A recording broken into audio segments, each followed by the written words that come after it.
I hope you've enjoyed your time at SharePoint Evolution Conference so far. This afternoon, we're going to dive into one of the more interesting and forward-looking topics in the event, which is how we manage information given the new experiences that are coming out based on Office Graph, including Delve. My name is Dan Holm. I'm an Office 365 MVP based out of Hawaii. I'm the co-founder of IT Unity, which is an awesome site and community resource for all of us who are trying to solve business problems with technology. And my name is Agnes Molnar. I am from Hungary. I am also an Office 365 MVP. I was a SharePoint Server MVP before, as I think you too. Yep. And I work with Search Explained, where our main focus is enterprise search. And our goal today is really to take a very structured look at Delve and Office Graph. I know there have been other sessions at the event looking at Delve and Office Graph, looking at them from different pivots. This session is really going to dive into them so that you understand exactly what they are, how they work, but more importantly, where we're going to end up at the last slide of the presentation is actually the biggest piece of the presentation, where we really talk about the impact this has on us and our businesses, the decisions we need to make, the cultural change that it implies, the questions that businesses are asking, both the business and the end user. So we're really going to be looking at how this impacts our journey through the information jungle. So first of all, let's talk about the reason why we need some new tools and new approaches besides the traditional enterprise search. As each of you might experience, we have more and more content and we have more and more information in every business. If we want to talk about some numbers and researches, I found a research sometime last year which said 1 year ago, and I am pretty sure it's even worse today, but it said every information worker gets the amount of 64,000 words of new information every single day. It sounds like a huge amount. If you would like to compare this to something, you should know the average length of the books on Amazon is about the same. So you get new information of a book every single day. You have to read, you have to process, you have to work with. Of course, it's impossible to read a new book and process a new book every day. So we have to find some tools, we have to find some way how to filter out what we don't need and how to focus on what we really need, so we don't get lost in this amount of information. Enterprise search can be one approach of help, but in some cases it's still not good enough. It still doesn't provide the results you want. And in many, many cases, it provides much more results than you can even process. So if you get thousands or even only hundreds of results, you cannot do anything with that. Why? If we talk about internet search like Google or Bing, and you do some search there, you get hundreds of results, it's okay.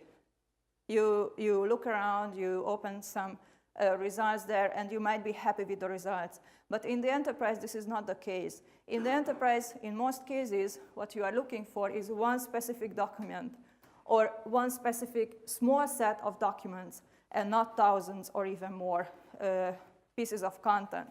So you might feel lost in enterprise search and when you do your queries there. So the feeling might be like looking for a needle in a haystack. And you really might feel lost, and we are looking for some new ways, we are looking for some new approaches, how to do it better and how to improve the performance of everyone. And in addition to just the sheer quantity of data in enterprise search, we're constantly fighting this challenge of the information being stored in different technical silos. And some of those silos not being indexed, some of them not being indexed well, so different calibers of experience and results. And in addition to the technical silos, we see organizations that are siloed organizationally. So the information is being held onto by a team. For whatever reasons, permissions aren't set as broadly as they need to be. The information isn't as visible as it should be across teams. So we have technical challenges and we have organizational challenges as well. So based on this, you might see that the search as we know today is broken or at least outdated. Of course, we need enterprise search. Of course, this is a good approach, but it might be not enough. So what I prefer to talk about instead of search is findability, actually. And when we talk about findability, you will see that search is only one piece of the findability story. First, we have to start with the navigation. You can find information based on the navigation. You can even find information in the file share if you know where the document is stored. So you can go to the folder and subfolder, et cetera, and you can get to the document. This is one way to find that content. Enterprise search is definitely another way. When you enter your query, you get the results, and you can find what you need. Enterprise search is very strongly related to the accessibility of the information and permission management. So it's very important to highlight that in every single enterprise solution, you get security trimmed results, which means you get what you have access to. And you cannot see, there is no way you can see any content that you don't have access to. And this is very, very important to mention in the enterprise, because security is one of the most important value and one of the most important assets in case of the enterprise. The other, and maybe one of the most important basics of enterprise search is the information architecture. If the information architecture is poor, enterprise search and enterprise findability will be also poor, because we don't have anything, or at least we don't have good content to work with. Actually, I could talk about this approach for days, but this is not the focus of this session. But it's very important to highlight that from findability perspective, your information architecture is critically important. The next thing I would like to mention is the user experience. If the user experience is good, if your users can use refiners, if they can use the hover panel, if they get previews of the document, they might find the proper content much easier and much faster. And this might be the next key for the success of findability. Yeah, and if you think about sort of the history of connecting users with the information they need to get their job done, this is in some ways somewhat chronological here. First, it was all about navigation and getting people to the right place on their hard drives or on a file server with a mapped drive. And then we had the page with blue links, that started with search. And then we, obviously, as Aggie mentioned, accessibility is one. We started building information architecture to make search better. We started seeing user experiences improve as FAST was integrated and the refiners and other document preview types of functionality was added. But what's been sorely missing in that whole journey so far in connecting users with the information they need is the users themselves. We've had the information, we've had indexing, we've had properties, we've had information architecture, but there still hasn't been the user. And the fact that the user's behavior and the user's interactions with information is critically important. Recently, obviously, user interaction started to come into the story with just counting it against relevancy. So the idea that if something becomes more relevant if more users have clicked that link. That's sort of an obvious example of user interactions. But that's still not really the core of how information workers work. If I'm looking for something, and I know that it was something that Aggie mentioned in a meeting 3 weeks ago, I might spend 2 seconds searching for it online. But if I can't find it immediately, what do? I say, hey, Aggie, where's that thing that you showed me last week?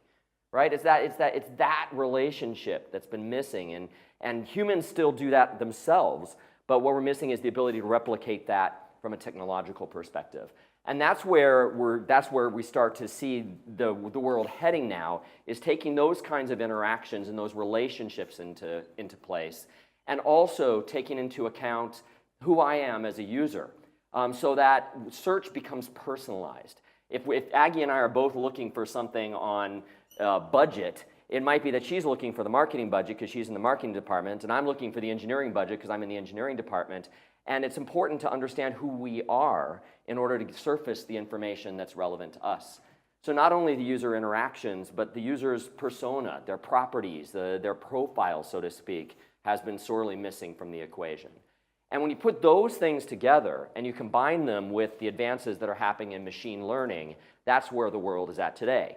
Where by taking our interactions into account, our human interactions with information and with each other, and by taking into account who we are as human beings and who we are on teams, and letting the machine start understanding those things, then search becomes more personalized, it becomes more relevant, and it's able to start surfacing information to us that's more likely to connect us with what we need to get our jobs done. And that, in the end, is really the threshold we're on today. We're on a really key threshold where findability, which is really what we should be focusing on as enterprises, is no longer just about search. It's also about discovery. It's about finding things when we don't know what we're looking for. Search is only good if you know keywords, if you know the content even exists, right? If you have to be searching for something because you know it's out there somewhere. But what about those things that you don't know are out there? What about those things that you don't know exactly how to search for them? That's where discovery comes into play. And by taking user interactions, user profile and persona, and group profile and persona information, and machine learning and putting those into place, we now have a new way to find information.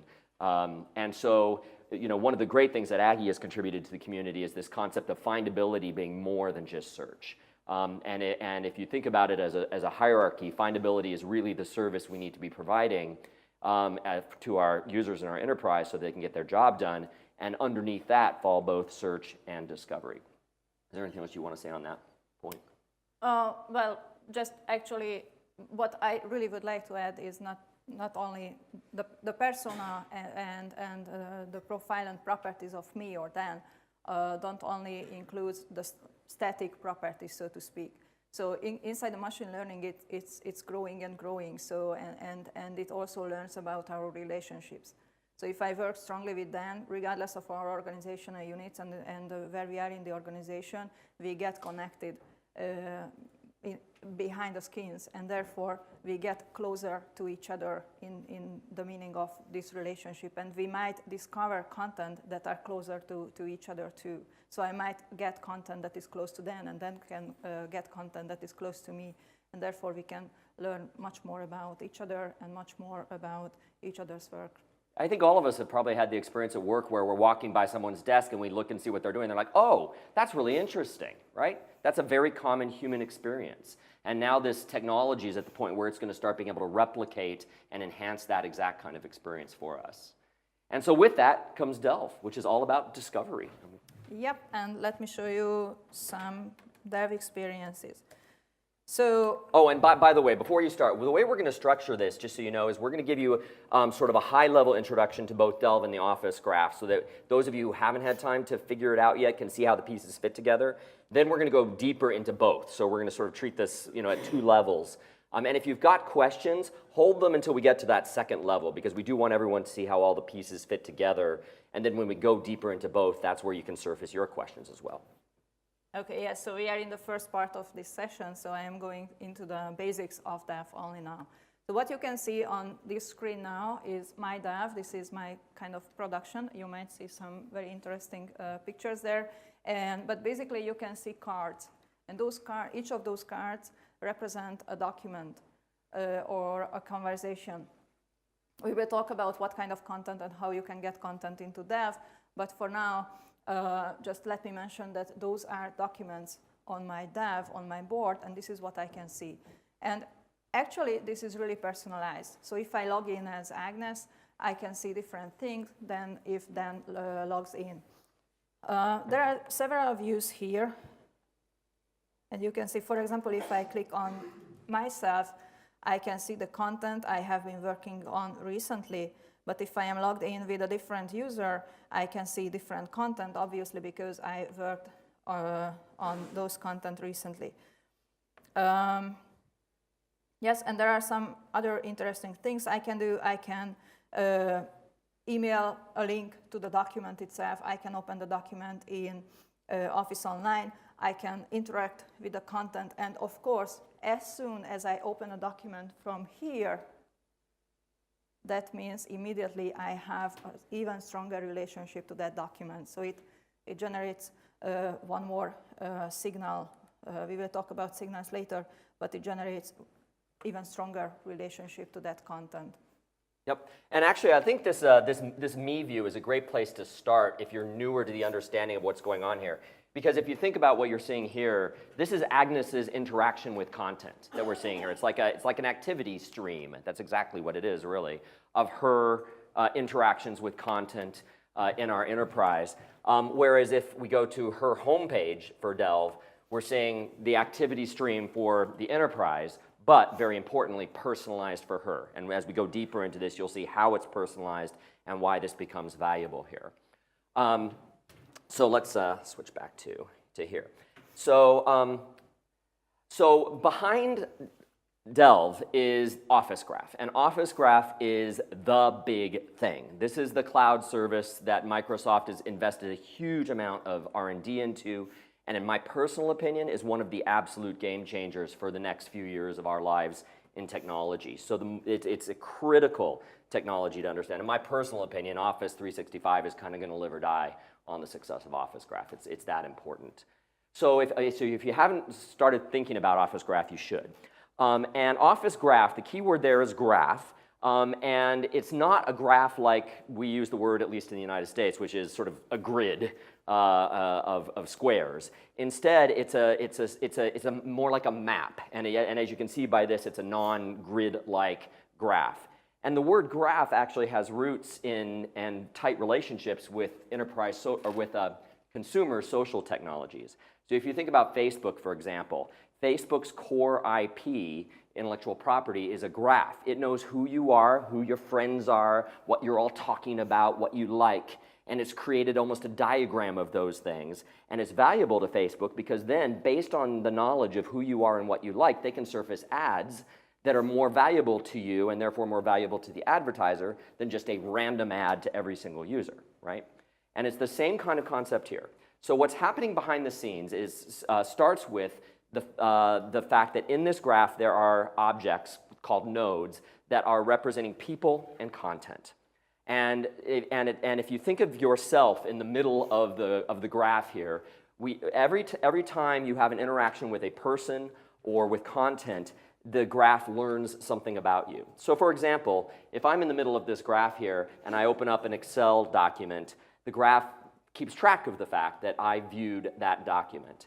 If someone shares a Word document with me on their OneDrive for Business or on a team site, opens up a permission to a document library to me, that is a signal. It is something that the graph learns from, and it creates a relationship between me and that Word document.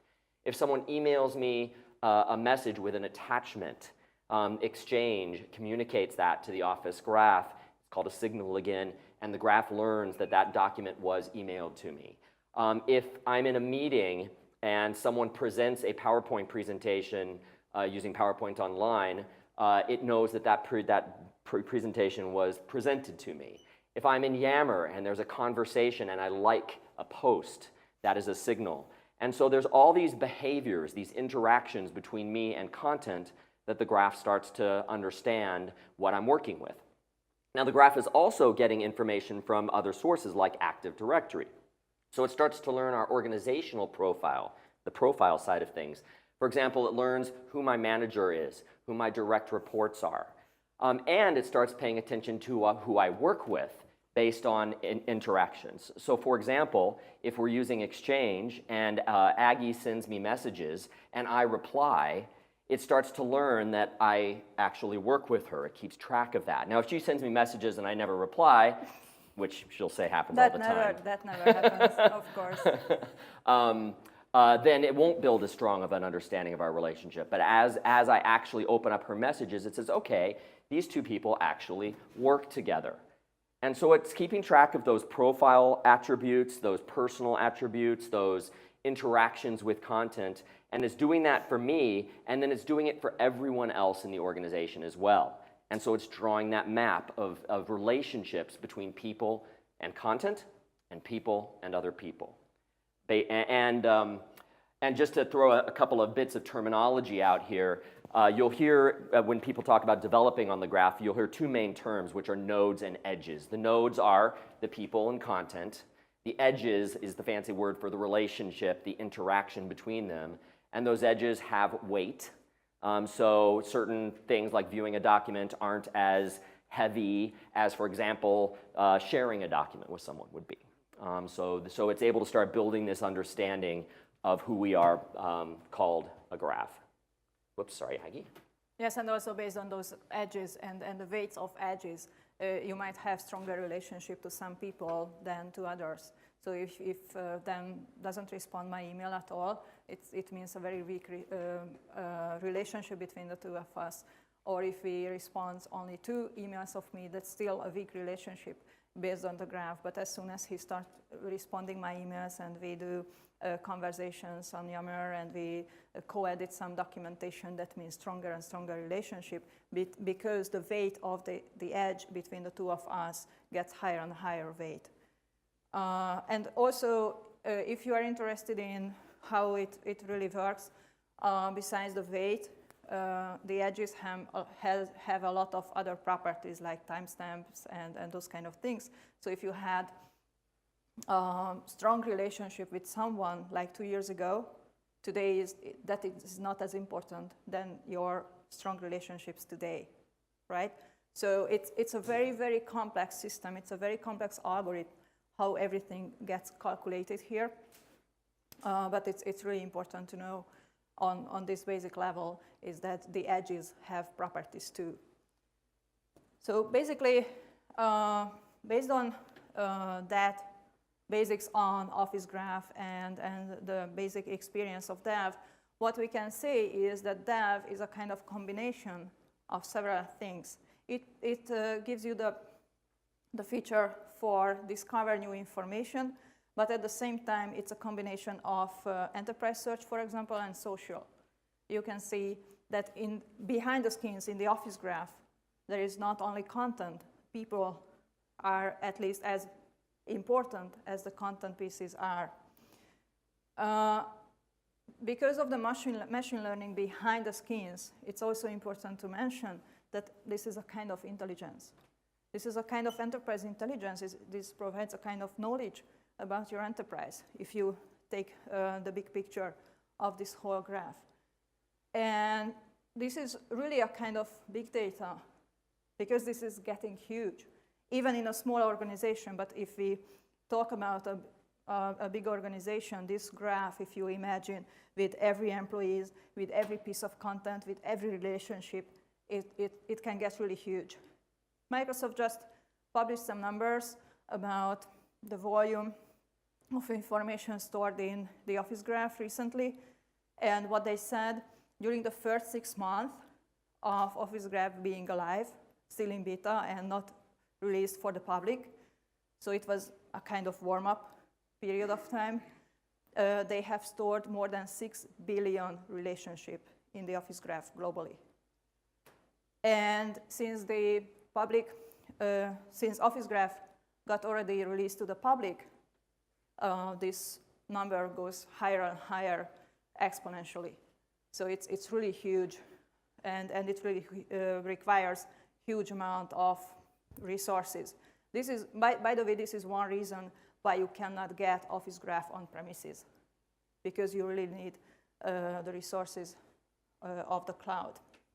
So what we can see and what it can provide for us. First of all, you can find content without queries. As Dan mentioned, when you want to search, I mean the traditional way, you have to know at least something about the content. You have to be able to enter your query to the search engine. Dev provides you content that is a kind of suggestion to you that you might be interested in without entering any query. You don't have to do anything, just go to Dev and you get those suggestions. The next important thing is you can find content that is trending around you, content that other people are working on, content that is around you in the graph. So if you really imagine the graph as a real 3-dimensional thing, Dev provides you a view from your perspective in the graph as if you were the center of this graph. So this is that view that you can see. So everything that is close to you in the graph goes into and can be surfaced by Dev. This is also good if you would like to find or discover content that you didn't even know existed. So this is that experience when you walk around and find some interesting book, find some interesting paper, find some interesting content on the desk of your colleagues. You can see what they are working on, what they are interested on, and those kind of things. And last but not least, you can find colleagues. If you work in a big organization, it is also really important to be able to find colleagues by expertise or by interest. And Delve, based on the Office Graph, can help a lot with that. Yeah, and let's actually pause at this for a second. I was thinking it might be worth going back to the demo here. Now that we've sort of seen what's behind the scenes, and we'll pause and stop for some questions here in a moment. Remember the idea that if we're on Aggie's Delve and we're looking at her Me page, this is her activity. This is what she's been sending into the Office Graph. When she goes to her home, she's now seeing, again, her view of the Office Graph. She's in the middle, and the order that these things are in is the direct result of the Office Graph. So the things that the Office Graph believes are most relevant based on recency, based on the weight of the edge, and those kinds of things that are causing the order to be presented to her in a very specific way, thus allowing her to discover content she might not otherwise see or know existed. And just to emphasize a point Aggie made earlier, all enterprise search is always based on a foundation of security. So we'll go into more about privacy later, but you will not see things that you don't have access to. So you don't have to worry about that. This is always based on that fundamental. And what is very important to mention is that if someone else opens up my page, I mean, if someone clicks on my name like I do on one of my colleagues, this is my view of this colleague of mine. Oh, right. And if she opens her own page, she can get a different view with different content. First, because there might be other content close to her in the graph. Second, the permissions of her might be different, right? So maybe I can see 10 documents here. If she opens up this page, she might see more documents and different documents. Yeah, she'll see everything she did, whereas I can only see the things she's done that I have permission to. Yes, so we are two different nodes in the graph, therefore we have two different views in Delve. Yep. So before we go into sort of the next level of detail, any questions just on how these pieces fit together? Is it clear so far? Yeah. One question. Obviously, when you, so to speak, switch it on, it's already, if I remember right, it's already populated. Do we know how long Microsoft has been catching these signals and putting this together? Because you don't want day one it to be empty, you want day one it to have value. So yep. How back does it go? Microsoft turned on the Office Graph at least 12 months ago, I think. It's been quite a while. And currently, obviously, the Office Graph is only receiving signals from Office 365. So if you're only using on-prem, Delve will be empty for you on day one for sure. But if you have some stuff in Office 365, it's going to show that. Now, later on in the talk, when we get to sort of the impact on us, the real threshold for most of us is going to be the day that Microsoft releases the hybrid connectors and hybrid experiences that then allow your on-prem environments to send signals to Office Graph and for Delve on-prem to show you both environments. So we'll go into more details on that later because that will be the day that it really impacts most customers most directly. Yes, but this is still in the future. Yeah, that's a little bit so down even the if road. you have a hybrid environment, you cannot see any signals from on-prem. Right now, it's cloud only. Other questions so far? Yep. What can we say about the right to be forgotten? What about what? The right to be forgotten. The right to be forgotten at this point doesn't exist in an enterprise scenario. It exists in a public internet scenario, but not in an enterprise scenario. In fact, most enterprises, you don't have the right to be forgotten because it's called compliance. So I don't believe they've got a method at this point in time to remove signals or nodes from the graph. Would be something I would imagine that they would be open to feedback on. Yes, and so that would be the kind of thing to go to user voice and say, hey, you know, I'd like to have a way to, as an enterprise, force things out of the graph. That seems like a very reasonable request to me. And I think it's something that the more we push on through user voice, the more it's likely to happen down the road. I don't think it's something they're never going to do. It just hasn't happened yet. Yeah. Is this only tracking or surfacing the relationships between people in the same enterprise, or are they also tracking relationships? Good question. So his question is this only tracking things that are happening within the enterprise or externally? Right now, it's within the enterprise.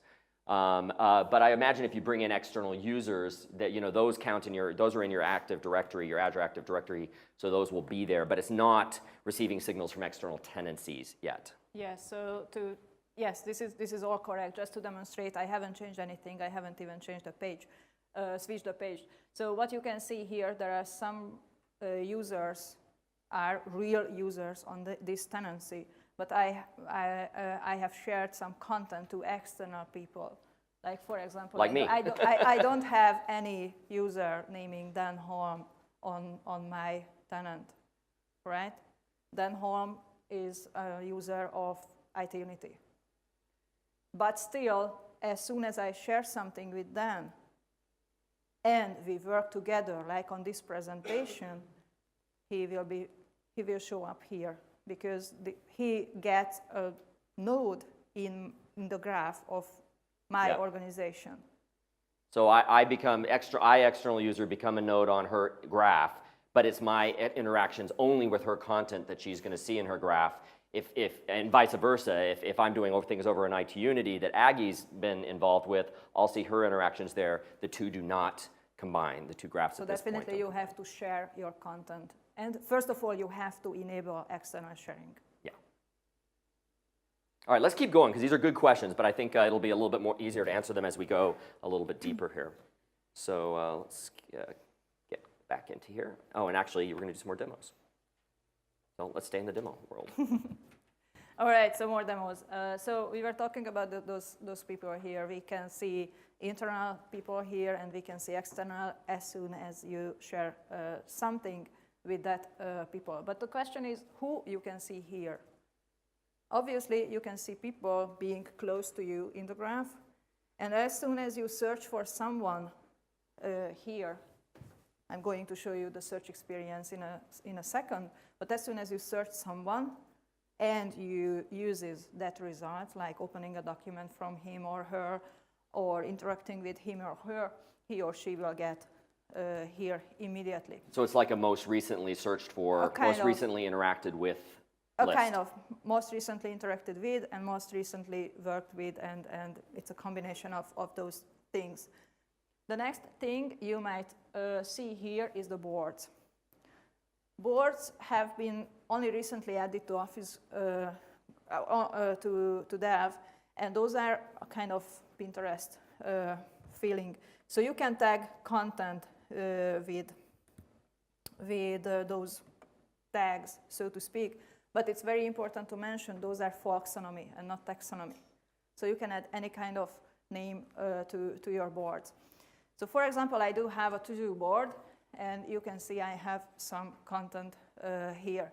If I would like to add some content to another board, for example, this one, to search how to, I enter this one, and I get immediately my board here. If I click on the name of the board, I get this only one document. The good thing about boards is that they can be shared, which means I can send a link by email, for example, to Dan. Hey, I have just created a board. Please use it together. Of course, all security trimmed. I mean, if Dan has access to this document, he can see this on the board. Otherwise, even if he opens this board, the board will be empty for him. But of course, he can add more and more content into this board, which I can either see or not based on my permissions. So this is a very good thing. The next thing to mention, now you could see that as soon as I created the board, it got displayed here on my Dev. But it is very important to mention that everything in the Office graph takes time, which means, all right, if I send a link to Dan about this board, he gets introduced to this board. But otherwise, if he goes to Dev right now, he still cannot find this board because this board is not added to the graph itself yet, right? The same with the content. If you create a new piece of content, you have to wait a short time, actually. It's about 1 hour that it's not an official information and it's not confirmed by Microsoft, but by my experience, you have to wait about 1 hour until your content shows up in Delve, either for you or for other users, right? So it's similar to search, basically because the logic behind the scenes is the same. The content has to be crawled. But in this case, instead of search index, we have the graph, right? So don't be patient when you work with Office Graph and when you work with Delve. If you add a new content, if you modify a content, if you add a new board, it takes time. If you go back in 1 hour, 2 hours, or next day, it will be there. Don't worry, trust me. Yes, the next thing to mention here is search. We have several search experiences across Microsoft, right? We have Bing, we have SharePoint search, we have search in Outlook, and we also have a search in Delve. What is different here is that in Delve, actually we search the graph itself. So if I am starting to enter something like train, because I would like to get content regarding to trainings, I get the content that contains trainer, training, train, those kind of words, and also I get the board, even if I didn't know about that board before. So I might be interested in this one. I open this. Oops, there is no content I can see here now. But otherwise, let me show you. All right, I have switched to another board. But so if you open up a board, you can follow this board or unfollow this board, even if it's someone else's board. So for example, if I send the board to Dan, he opens it up, and if he thinks this is interesting for him, he can click on the follow, and it gets added to there. If I click on unfollow, it's hidden, right? Just check the list of boards. So it's really interesting, but again, this is taxonomy. So you can add any kind of tags. You can add multiple tags to the same thing, so this is not controlled at all. The other thing to mention is that you get a limited number of results here. You cannot turn the pages, you don't have refiner, so this is really not a new enterprise search experience. This is a discovery experience, and search inside discovery, right? So it's a totally different mindset. Does that make sense? Because that's a really key point, the difference between the enterprise search experience and what you're getting in the Delve search experience. Okay. I think personally, in my experience so far, I like searching within the Delve experience better because what you're getting is a personalized set of results. So the odds are you're going to actually find what you want faster than doing an enterprise search. You just don't get the refiners. So if it's something you kind of know, you've had interaction with, or that's close to you, Delve is a great way to go. If you're really, truly wanting to search the enterprise and refine it down, then enterprise search is the way to go. Exactly. So they kind of coexist. Yep. We cannot say use this one or that one because you should use both, actually. And it's important to know that this is the next evolution of fast search. It was the fast search team that created Office Graph and Delve. Okay, any question on those experiences? You said about when you search within Delve results. Are you saying that you've got a fixed set of results, it's only those results that search? No, you're searching the whole Office Graph, but you're only going to get one page worth of results. You don't go past that. So it's only going to pull back a limited number of results from the closest results in the graph. Yeah, I think this number is 32 or 36 number of items.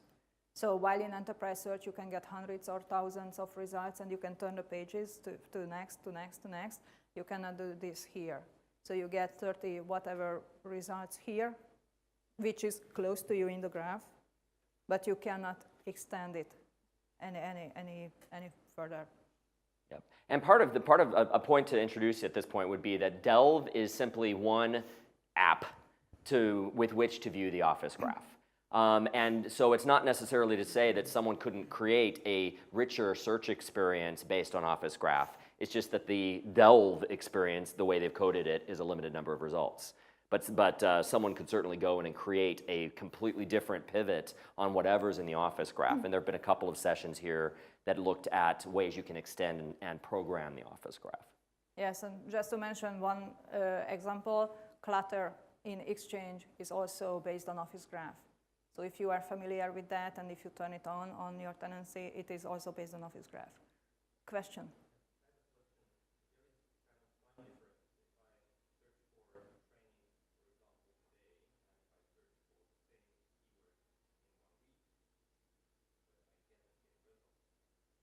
You'll certainly get different relevancy because of people's interactions with that content in the ensuing week, right? So like if you and I work together and I've opened that document a lot and maybe shared it with you, it's going to be higher on your list next week than it is this week.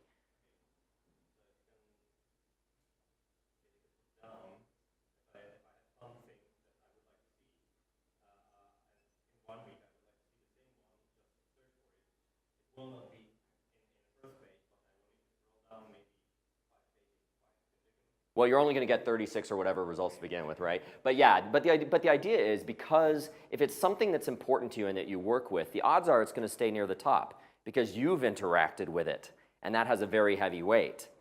And then the alternative is to use boards. And boards, you know, and one thing I've heard people say is, well, I don't like Pinterest.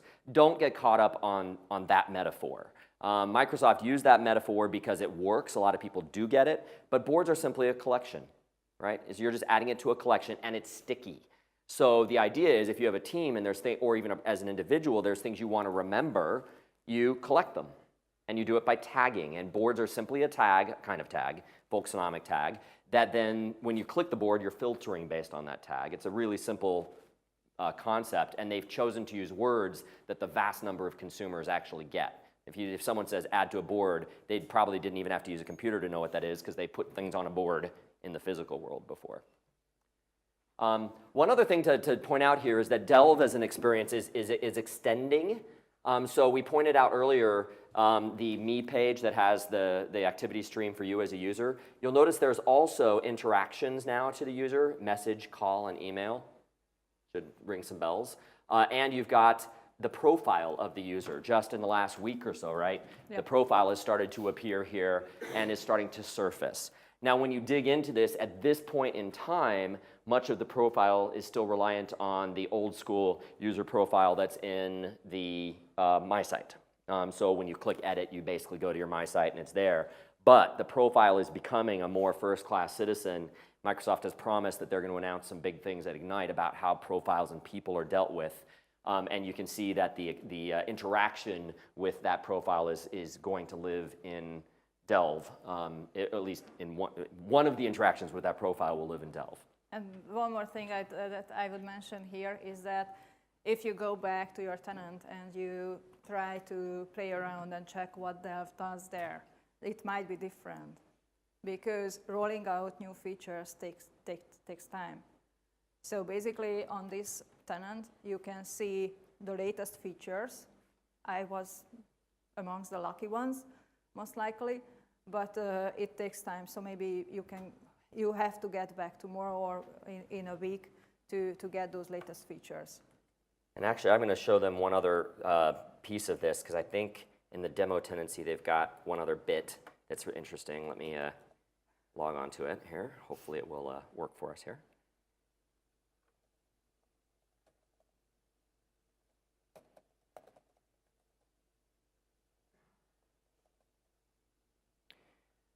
So this is a different demo tenancy, and let me go into, actually it takes a second to warm up here. Go into Delve. Hopefully this will show.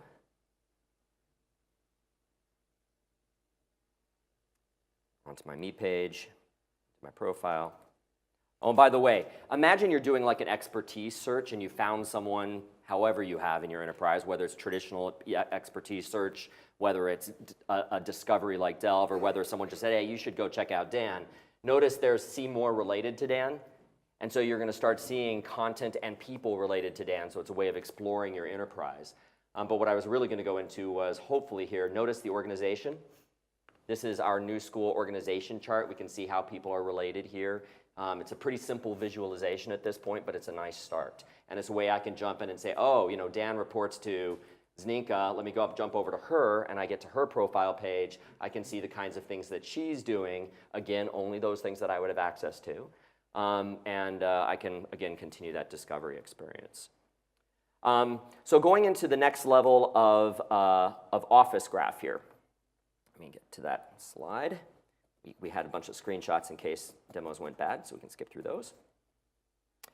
So delving deeper, pun intended, into the Office Graph, we've used the word signals several times, and signals are what create the edges. If you think of Office Graph as a giant database of 6 billion edges at this point in time, each edge is basically an action, some weight, timestamp, and other properties. And these are some of the actions that are currently being tracked in Office Graph. So we've mentioned things like... Excuse me, not everything. Not yet. Sorry. Oh, some of these aren't in there yet? Yes. Okay, so we've talked about share, follow, open, save, email attachments. Yeah, you're right, some of these aren't in there. Yammer interactions. And these are what are creating those edges. And one of the key things here is this. Microsoft has promised this year, and everyone is assuming it's going to be next week at Build, that they're going to open up the Office Graph for external signals. And that then is going to open up a tsunami of opportunity. Because if you think about, and I think Jeremy even mentioned this in either his keynote or his presentation, if you're in Dynamics CRM or Salesforce and you add a customer that you as a salesperson are dealing with, for that to be able to send a signal into the Office Graph and to find out that other people in your organization are dealing with that customer, that's an amazingly valuable thing. And so this is going to be huge. And this is also obviously what then opens up the opportunity for Microsoft to create ways for us to take our on-prem behaviors and activities and content and send signals to the Office Graph. So the hybrid story will then be opened up as well. Also, it is important to repeat maybe that signals are the kind of triggers. Those trigger the creation of nodes and edges in the Office Graph. So you cannot find signals in the Office Graph itself because they are the event, they are the triggers that results in having new nodes and new relationships in the Office Graph. So as of today, we have several sources which can feed Office Graph with content. So those are the components, those are the systems that can send signals to Office Graph today. Of course, this list is growing and growing and has been growing actually in the last couple of weeks and months. And it is really important to mention, and we cannot highlight this enough, that there are some private and there are some public signals as well. So, and the idea there is that some of the activities that some of the interactions I might have with content or other people might be visible only to me by the nature of that action and not visible to someone else. So the signal itself, the edge that's created by my behavior is private to me. And let me give you a scenario of that. Imagine a female employee, let's say Agnes. She's at work and she's thinking she might be pregnant. And so she goes up to the HR team site and looks at the maternity benefits document. Now, she's not even really ready to tell her husband she's pregnant, let alone her manager. So it's important that her viewing that document isn't immediately visible to other people on her team. Of course, look what happened. And that's the kind of scenario that Microsoft wanted to ensure it could tell its customers there are certain behaviors that are by their very nature private. And viewing a document is a signal into Office Graph, but it creates a private edge. And so when Agnes goes and looks at her activity feed in Delve, she will see that she viewed that maternity benefits document. She can get back to it quickly. But I, as her manager, will have no visibility to that whatsoever.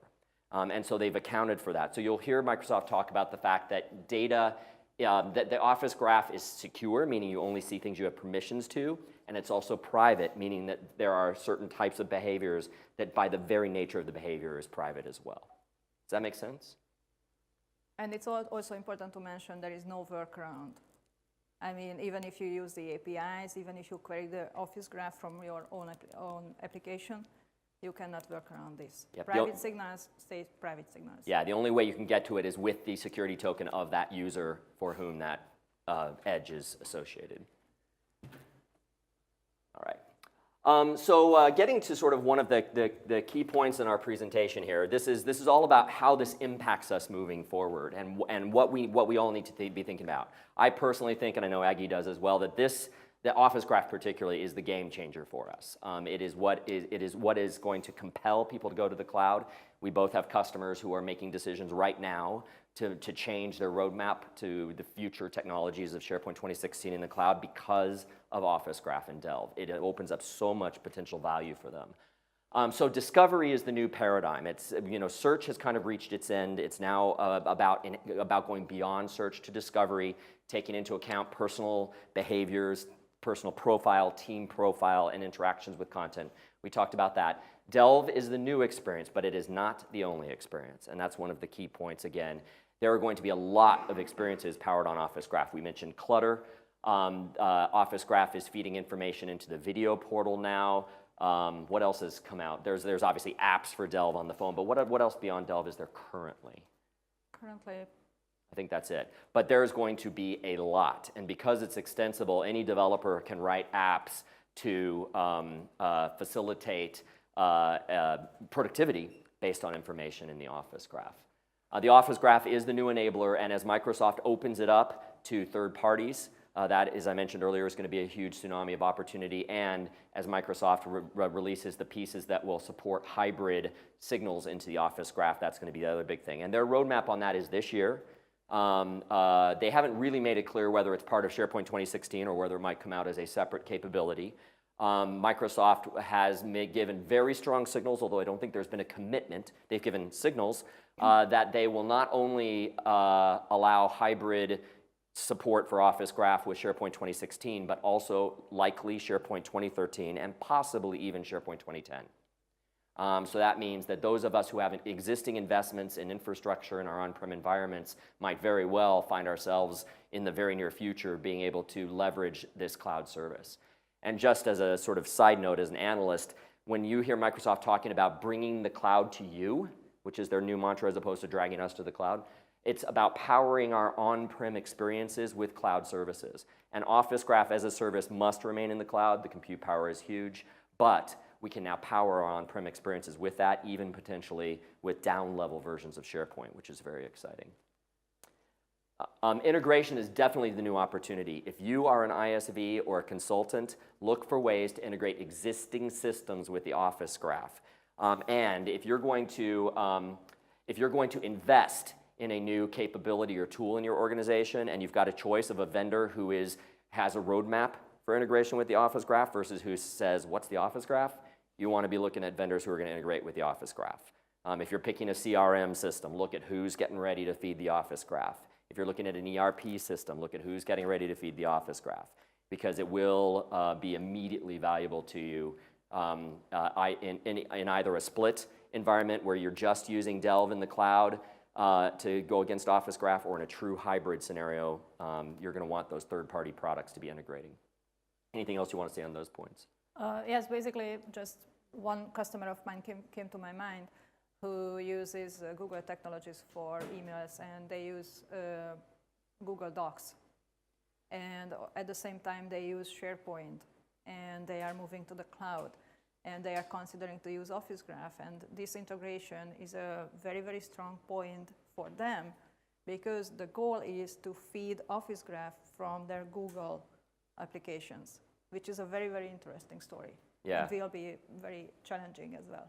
Yeah, and I think we'll see a lot of that. I think we'll see a lot of Dropbox integration with Office Yes. Graph and other things like that. Salesforce, I would be shocked if Salesforce doesn't integrate with Office Graph like next week or the following week, personally.